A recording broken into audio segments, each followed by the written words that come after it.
I've always loved Revenge of the Sith. It's just such a good movie. There is like Return of the Jedi and Empire Strikes Back. Those are also good episodes. I love watching those too. But Revenge of the Sith has probably been my favorite for the longest time. Um, so yeah, yeah, it is a sad movie, and I think that's part of why it's so good is because it gets that emotion right. Um, I'm just gonna start right off at the beginning. One of the reasons it's so sad is because you see the relationship between Anakin and Obi-Wan and how good it is in the beginning, and then you see it like get destroyed by the end. And that's because you see the goodness, you can experience the sadness. So the beginning, I love the beginning, the Battle of Coruscant. You get this awesome like drum beat stuff, and then starfighters, and I just love it. Star Wars is, as Dave Filoni has said somewhere, I think. Don't quote me on that, but Star Wars is like it's really about the story. Like you have like the X-wings and Tie fighters. Obviously, you also have the prequel ships. There's a lot different names, not as simple. I like the sequel name, Starfighter names better, but you have all this stuff like lightsabers and Jedi, and that's just like the outer coating. What's really important is the story. But even though the story is the real important thing, I still love the outer coating, as some would call it. All those ships, all the blaster fire, Anakin, which I suppose is part of the story, is his character, as he doesn't leave Obi-Wan behind. That's one of his character flaws, even though it could be seen as a character strength. And it's actually kind of interesting to see how one of Anakin's greatest strengths, and that is his determination. He doesn't give up on people. His hope, you could say, ends up being what turns him to the dark side eventually. When Sidious manipulates him to not give up on Padme, to not give up on him, and basically just turns him to the dark side through his hope and his love and his just his emotions, I guess. But yeah, the beginning is great. You get to see them take on General Grievous. The one thing that I don't like about, maybe not the one thing, there's probably several things that I'm just not thinking about, but one of the things that bothers me most about the introduction, is actually, it'd be fine if it came out, like when it first came out, but having seen the Clone Wars, and seeing that Anakin and Obi-Wan have battled Count Dooku several times, it doesn't really make sense for them to say, this time we will do it together. And then I was about to say the same thing, like, it's, like, that line doesn't make as much sense after seeing the Clone Wars. And then later you see, what is it? During General Grievous is attacking Obi-Wan, or, I'm getting this backwards.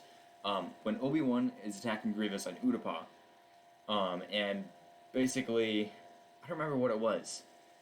He basically says something that seems to imply that they're meeting for the first time, or they just met recently. Oh, you know what it was? It was basically Grievous saying, "You underestimate me. I've been trained in your Jedi arts by Count Dooku." And that's not a good line if you take into account that Obi-Wan has battled Grievous several times during the Clone Wars. So, I mean, I still love watching the Clone Wars. I still love Revenge of the Sith, but that's just one little tweak that just bothers me a bit.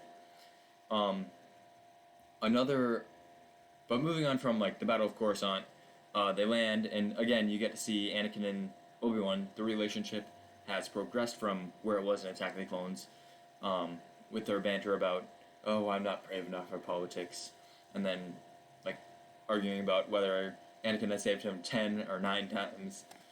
That's such a Anakin and Obi-Wan thing to argue about. And then Anakin meets with Padme, and Padme is pregnant, which I guess is great news. I haven't experienced that, I guess, so can't really relate that well. But I'm sure it's great news. At least that's how they portray it in lots of stuff. But anyways, they have great news, but it's tinged by the sadness that it's a secret, and obviously you can't really keep getting pregnant a secret. So it's great to see their acting on that. And the prequel acting gets like a lot of, I don't know, like, it's criticized a lot. But I think that's mostly just the dialogue is a bit stiff sometimes. But actually, I saw a great video about the dialogue. I don't remember who it's by. I'll have to try and remember to put that in the description. But it basically explained how even though the dialogue, like George Lucas's dialogue, can seem super clunky and like it just doesn't really work. Other times, like it's got Star Wars also has a bunch of iconic lines like "Hello there," "The Force is with you, young Skywalker, but you are not a Jedi yet." Like all these lines are so good, and yet people criticize George Lucas's dialogue. And there's this great video about it, about why that is that he's so good and so bad at the same time. And I'll have to link that in the description after finding it.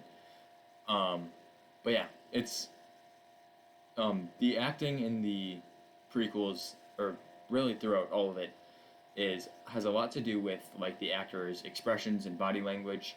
And the scene that like evokes this idea the most is when Anakin is waiting in the council chambers, and Mace Windu is like trying to arrest Palpatine, and it just looks out over at where Padme is, and Padme's looking back at where he is, and there's this eerie music.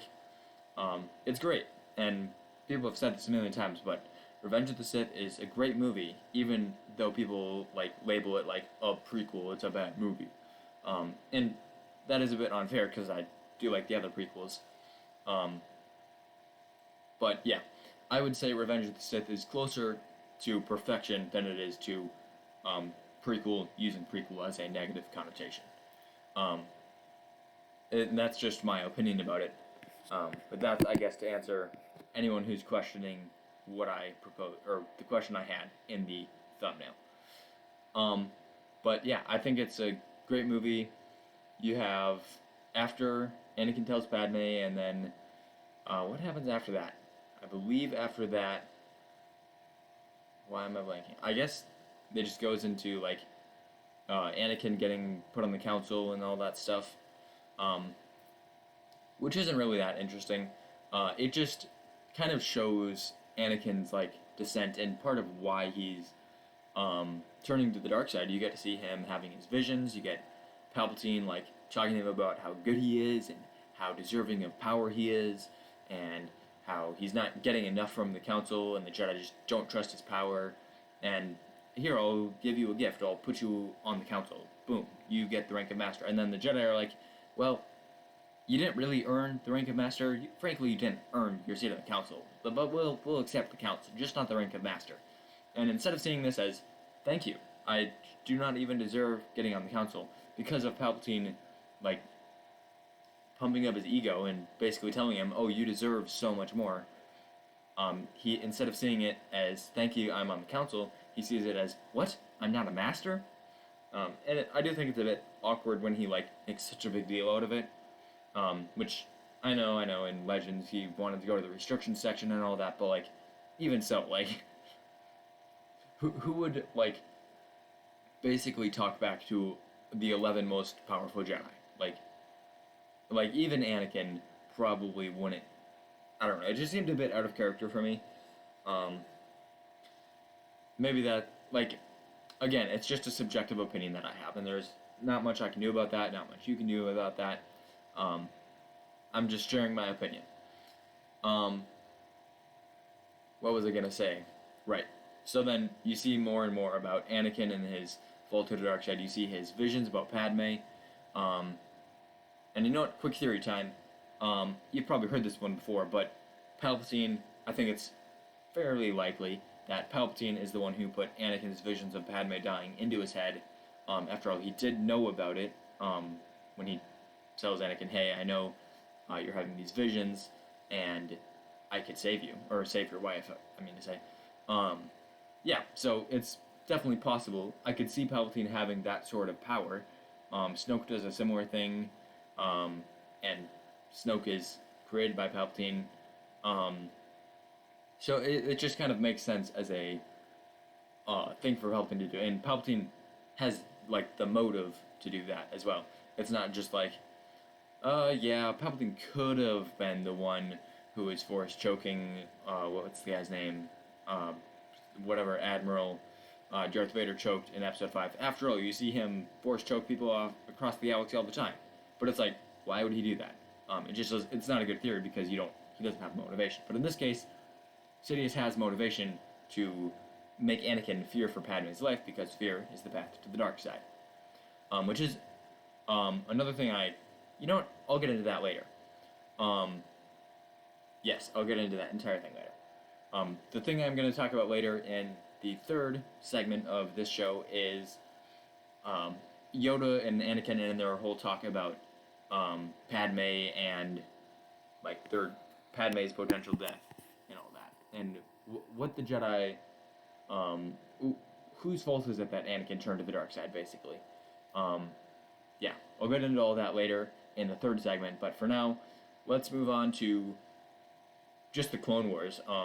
Like the Battle of Coruscant, you get to see the Battle of Utapau and the Battle of Kashyyyk, and I think that's awesome. Again, it's not like the main story, it's not like the most impactful part of Star Wars, but it's just an awesome part of Star Wars, and you get to see, you don't get to see, like, what do you call it? You don't get to see a ton of Jedi fighting battle droids. You see, like, Obi-Wan ride out on his, I'm blanking on the name, that, like, green lizard beast.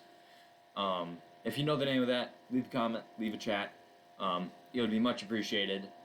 But yeah, that, like, green beast on Utapau, you see Obi-Wan ride that into battle. You see Yoda standing on the, like, battle strategy, hut? I don't know. What are the Kashyyyk houses called? I don't even know if they're named. Whatever it is. He's standing on the battle platform, but you never see Jedi fighting that much, other than Obi-Wan fighting General Grievous, which is a great fight, but it's not him beating up battle droids. Speaking of Obi-Wan versus General Grievous, great fight. It makes a lot of sense based on their power levels. From what we've seen of General Grievous, he would run like he always does. Mace Windu said that. He does that in this fight. You see Obi-Wan, a master of defense, like using his style to stop Grievous's many blades. And it's hard to say that Grievous is portrayed way too powerfully, or his style isn't right when this is the first time we see him. But Obi-Wan, they got right. I like it. It's a pretty creative ending with Obi-Wan losing his lightsaber, even though maybe that's a bit unbelievable that he just drops it. But I guess it's understandable, and it leads to an epic fight where Obi-Wan force pulls a gun, shoots him in the chest, and he blows up, and it's so uncivilized. And then also you get to see Grievous' ship, which is used later, after Order 66, which is another awesome scene, or really it's a collection of scenes where all the Jedi fight, and I say awesome. Noah said earlier in the chat, Revenge of the Sith is kind of a sad movie, and that's especially true at the very end. Like, in the beginning, it's just kind of exciting, and you kind of get to see, like, Anakin starting to fall, and turn to the dark side a bit, or at least the seeds are being planted for that. But mostly it's just an exciting movie where you get to see the end of the Clone Wars. Until Order 66, when, like, the tone of the movie just changes, and suddenly Anakin is, like, he was, like, on the edge of the cliff. Now the cliff is, like, turning into a landslide. There's no going back for him. And I should mention, before Order 66 happens, I do want to cover the Battle of Kashyyyk. Kashyyyk is, like, one of the coolest planets, in Star Wars, in my opinion. Trees are pretty common, right? But giant trees like that, and the Wookiees who inhabit them, and the houses there, like, tree houses are just cool. And to see, like, an entire planet with, like, awesome tree houses, like, so high up in the sky, it's awesome. And then you see the droids coming out of the ocean, and the clone turbo tanks, and even Yoda just standing there. Like, Yoda's in that battle. That's pretty cool. You don't get to see Yoda fight very often. And even though he doesn't really fight in this one, I mean, going back to Order 66, Commander Gree does attack him. But he didn't really fight Commander Gree. He just kind of attacked him once. It doesn't really count.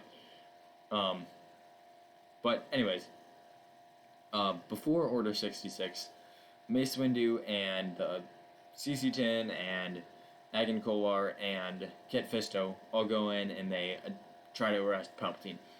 And their strategy here is there's 4 of us and 1 of him. He doesn't stand a chance, which is which I think points out like one of the biggest flaws of the Jedi during this time is their pride and their arrogance.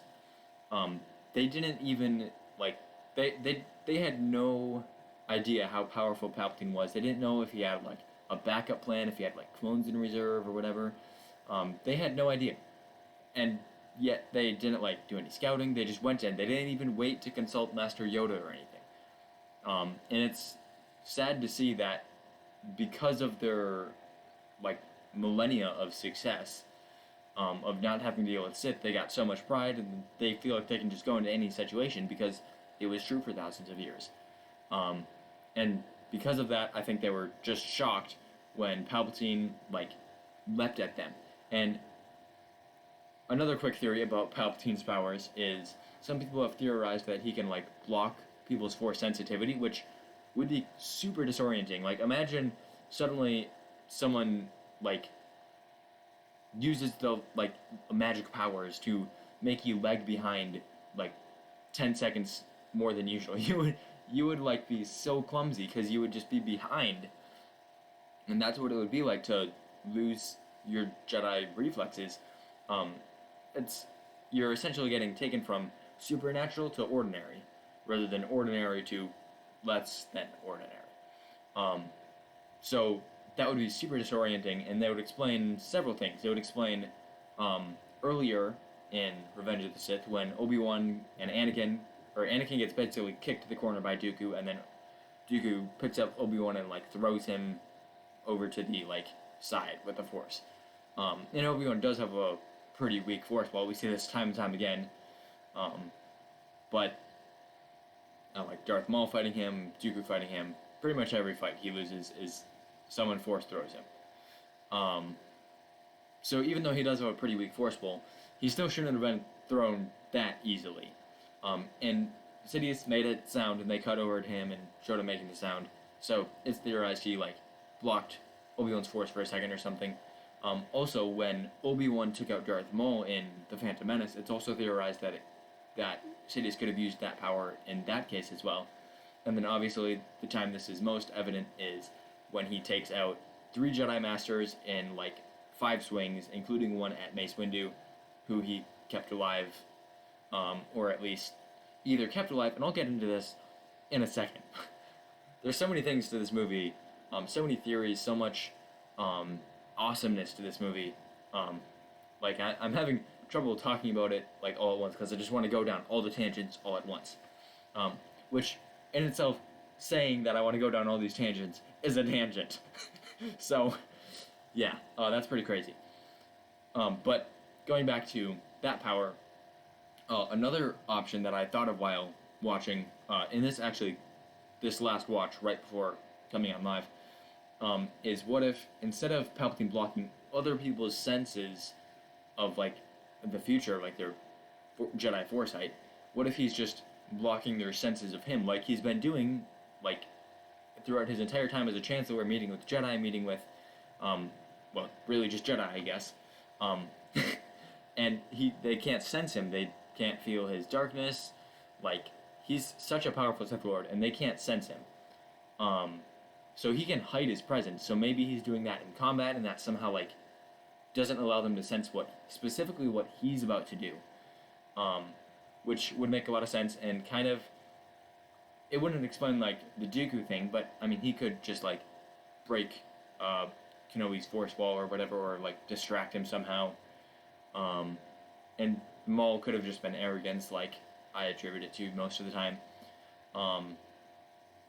But that's a more plausible theory that doesn't explain quite as much of the inconsistencies, I guess would be a way to contrast the two. So take what you want from that, choose one or the other, I guess. Or you can choose the third option of he's just a powerful Force user and really quick. Tell me which one of those 3, or maybe a 4th option that I can't think of, do you think is during the options? How is Palpatine able to take out 3 Jedi in 5 swings, including 1 swing at Windu? So basically, one of the 3 Jedi blocked him once. Moving on to Palpatine versus Mace Windu.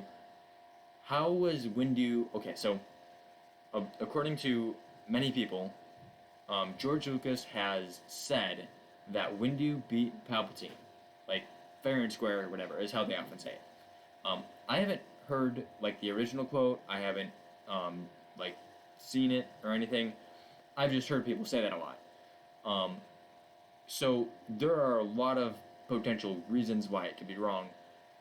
Like maybe he said, "Well, Windu beat Palpatine," and that's the quote, and then it's like, "Well, yeah, but Palpatine let him beat him, so it doesn't really count, even though Windu did technically beat him."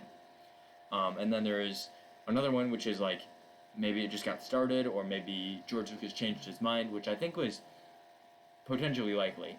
Um, yeah, so there's a lot of reasons why that quote could be taken out of context and basically misunderstood. The prophecy misread could have been, basically. Um, and even if it is that quote, I still think it's more. I think the movie should be trusted more than the movie's maker is basically the thing. And according to the movie, like it's never explicitly said that Palpatine let Windu win, but considering that Palpatine was able to take out 3 Jedi Masters with Windu doing about nothing except for lifting his blade and blocking an attack. Like he didn't attack back, he didn't do anything. Then later in the fight, just to like maybe like a third of the way through, Palpatine like holds out his lightsaber at Windu's chest and he's like slowly walking forward as Windu's slowly walking backward, and Windu's lightsaber is like off to the side. He's totally exposed for like a full second, and a second sounds like a very short time, but in the context of a duel, a second is an extremely long time. So like Windu could totally have been killed in that moment. And furthermore, this is like good proof, but again, it's like the oh, did Sidious strangle the one guy that Darth Vader was thought he strangled in The Empire Strikes Back? It's like no, because he doesn't have motivation. But in this case, he does have motivation. Anakin Skywalker, his whole goal, well, okay, he has 2 goals: one to convince the Senate, 2 to convince Anakin. What is he convincing them of? That the Jedi are trying to assassinate him. How would it serve his purposes if he killed all 4 Jedi in a few seconds? It wouldn't. Even if he couldn't kill them all in a few seconds, how would it serve his purposes to kill all 4 Jedi? That would not make him seem like this weak old man who got attacked by the Jedi. Or even this fairly powerful but not strong enough old man who got attacked by the Jedi. He needs to put Anakin in a position where he feels sorry for him. Just a second, I gotta say something real quick.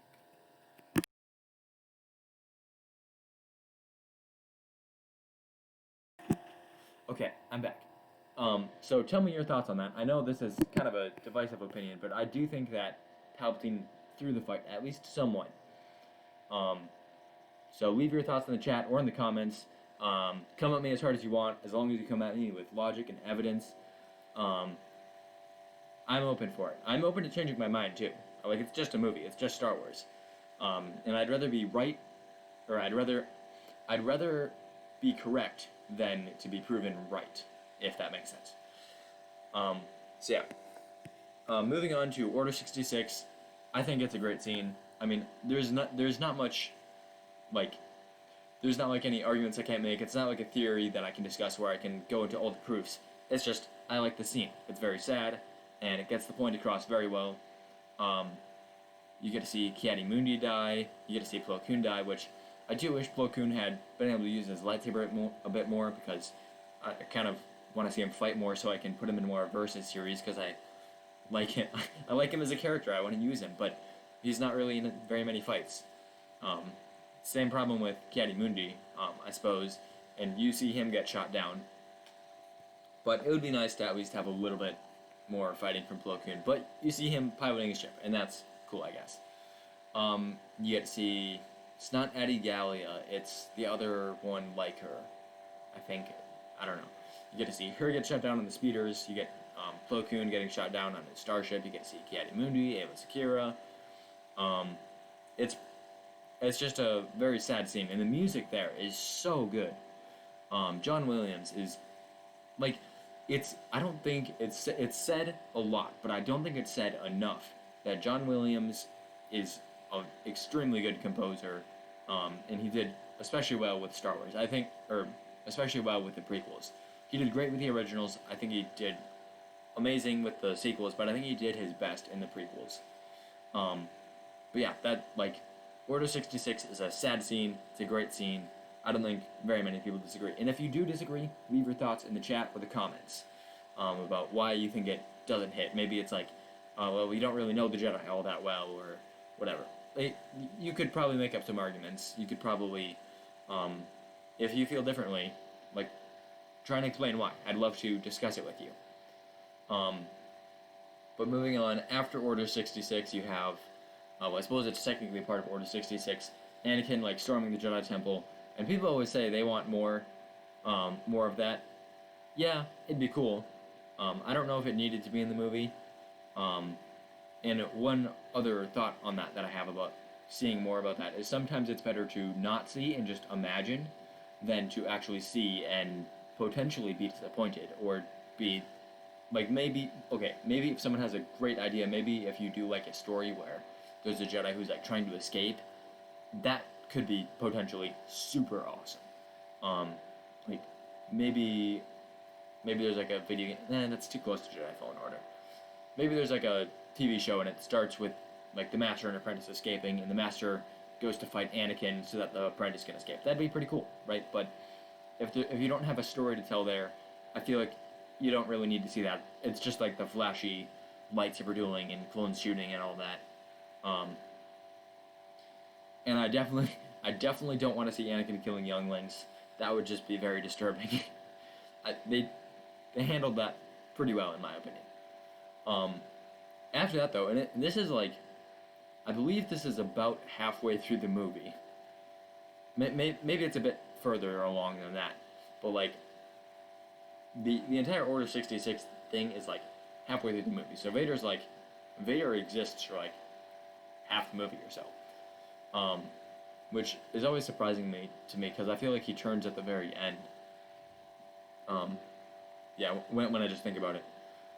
So anyways, after that, Anakin, he goes and talks to Padme, and I do want to talk about the Anakin and Padme scenes in this one. There are a lot of, like, cringy dialogue, and, like, they're acting like they love each other, but, like, not natural. Like it just doesn't seem natural. And it doesn't seem like they're being secretive. They're just kind of saying, "Oh, I love you. Oh, I love you too." Like, it's kind of cringy. But at the same time, the way that relationship impacts the story with how it shows Anakin's fall, how it shows, like, that fear is the path to the dark side, all that kind of stuff. That stuff is awesome. And so I do like it.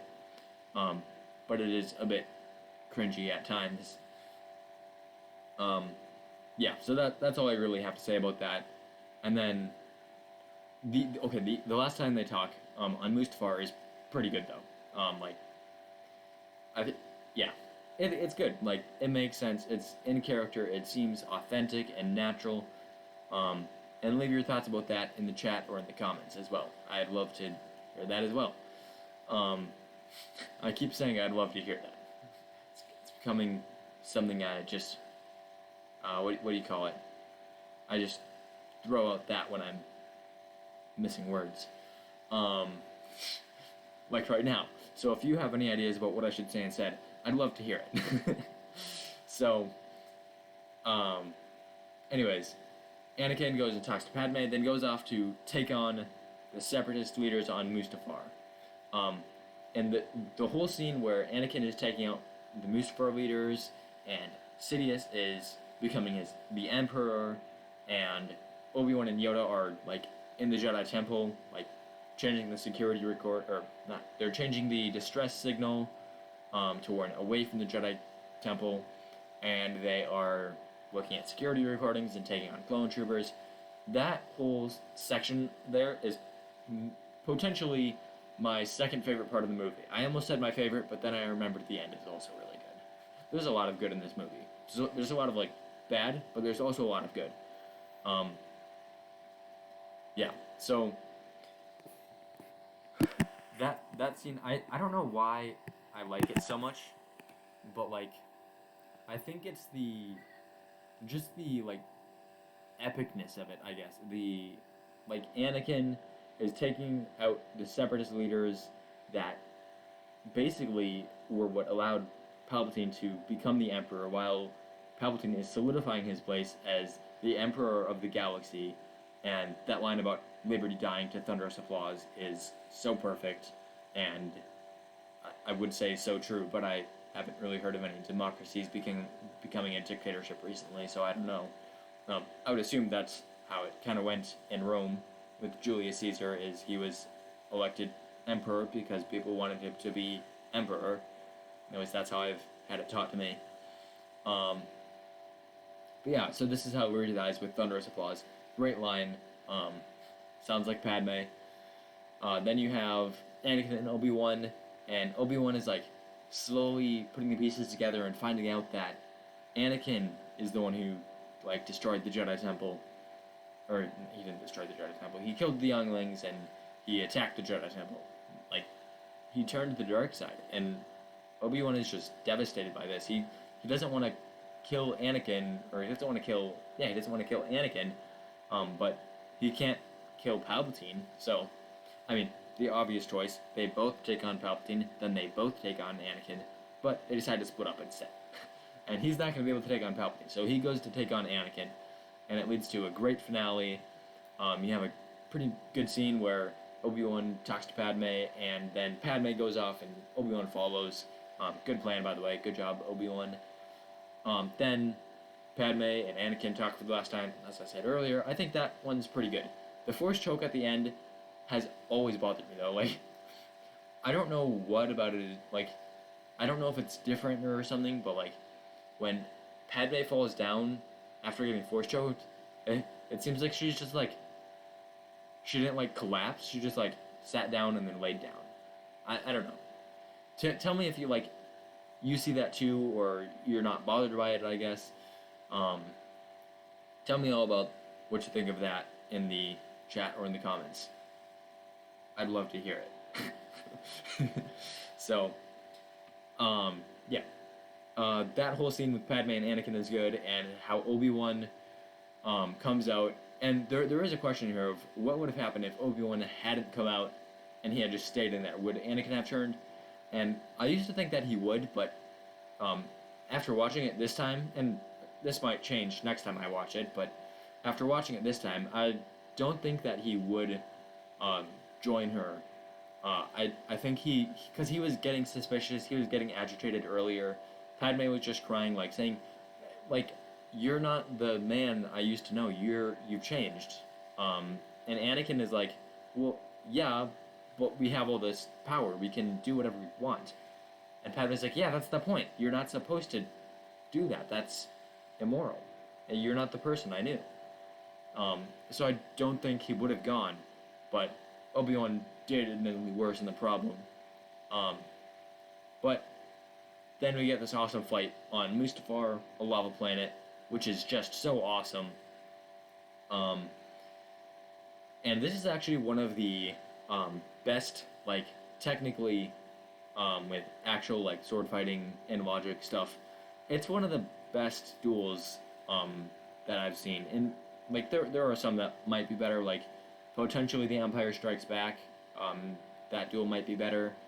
I don't know if Duel of the Fates is better, but what really convinced me of this isn't so much my own, like, study of it, but even though after knowing it myself, I do agree with the conclusions, but there's a YouTube video called Fight Scene Autopsy, or that's a series. I don't know what the video is actually called, but it's basically a Fight Scene Autopsy for Duel of the Fate, or not Duel of the Fates, Battle of the Heroes, Anakin versus Obi-Wan, whatever he calls it in the title. He probably has it all of them in the tags, but basically, there's this channel called Shadiversity, and he does mostly, like, medieval sword fighting.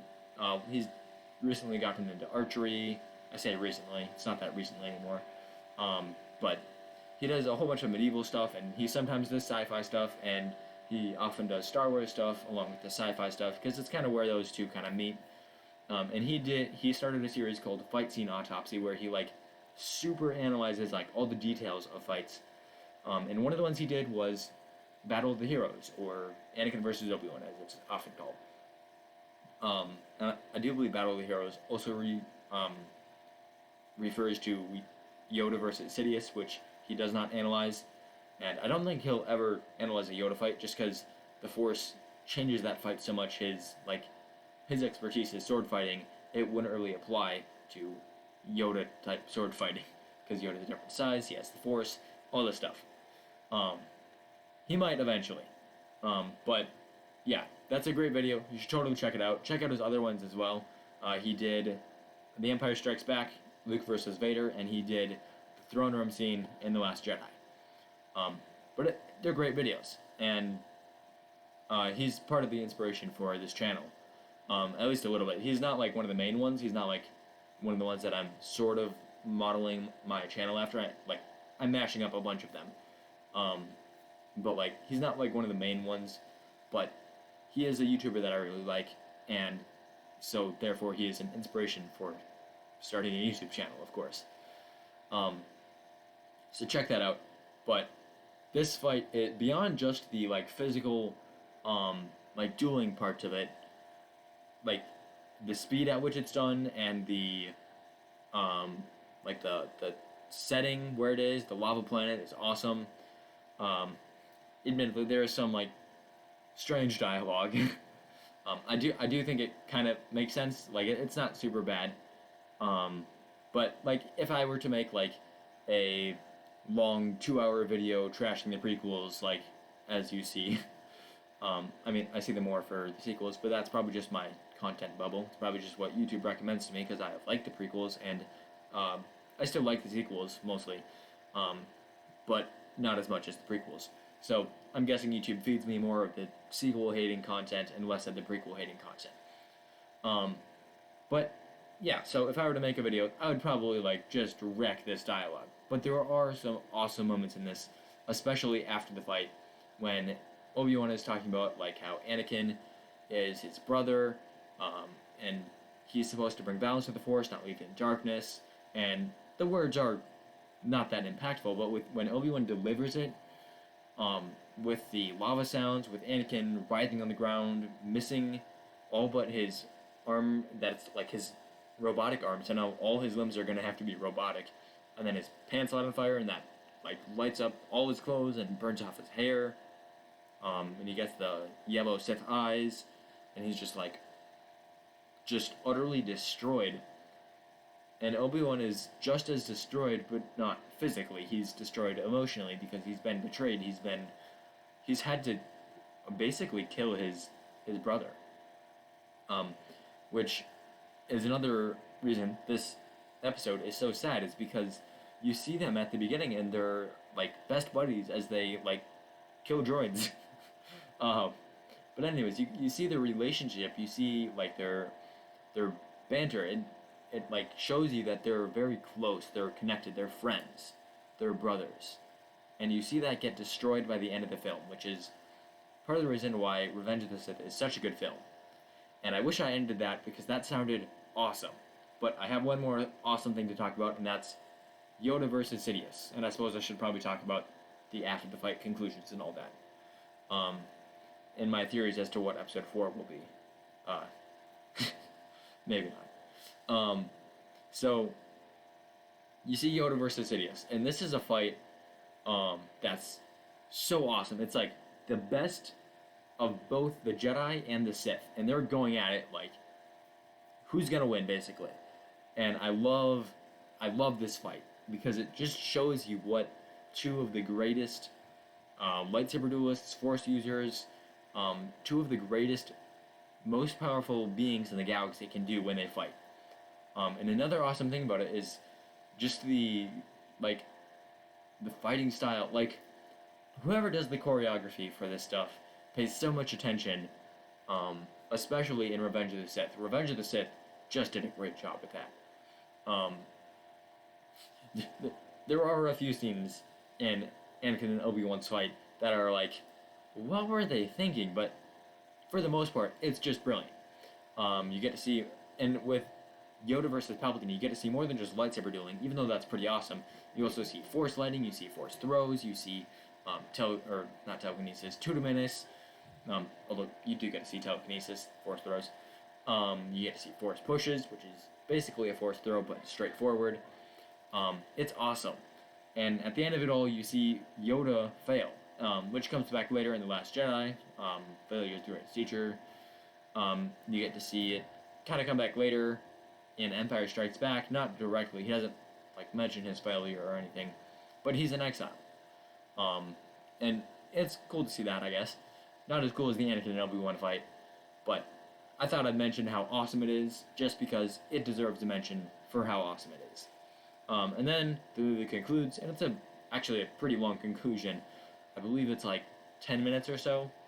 I wasn't paying too much attention to the times, but like, it's a pretty long conclusion.